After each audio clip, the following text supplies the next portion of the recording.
దోసకాయ పప్పు రెసిపీ చూద్దామా? దానికోసం ఒక హాఫ్ దోసకాయని చెక్కు తీసుకొని చిన్న చిన్న ముక్కలుగా కట్ చేసుకున్నాను.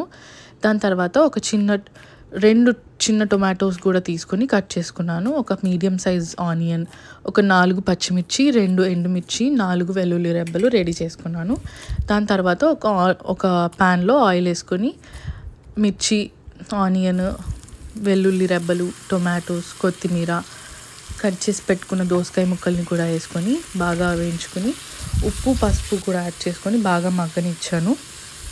దాని తర్వాత ఒక హాఫ్ కప్ ఆఫ్ కందిపప్పుని కూడా నేను ముందుగా నానబెట్టుకున్నాను. అది కూడా యాడ్ చేసుకొని 1.5 కప్ వాటర్ యాడ్ చేసుకొని కుక్కర్లోకి షిఫ్ట్ చేసుకొని లాస్ట్లో నేను కొంచెం పుల్లదనం కోసం మ్యాంగో ముక్కలు కూడా కట్ చేసుకున్నాను. జస్ట్ ఒక 4-5 స్లైసెస్ అంతే. దాని తర్వాత 3 విజిల్స్ రానిచ్చి నెక్స్ట్ నేను ఒక చిన్న కడాయిలో పోపు పెట్టుకుంటున్నాను. పోపు కోసం నెయ్యిలో వడియము, ఇంగువ, పసుపు, కరివేపాకు వేసుకొని ఇది కూడా ఆ పప్పులోకి యాడ్ చేసుకొని ఒక్క పొంగు రానిచ్చి దించేసుకున్నాను. అంటే చాలా క్విక్ అండ్ ఈజీ. మీరు కూడా తప్పకుండా ట్రై చేయండి. అండ్ అలాగే లైక్ చేయండి, షేర్ చేయండి, సబ్స్క్రైబ్ చేయండి. Bye bye.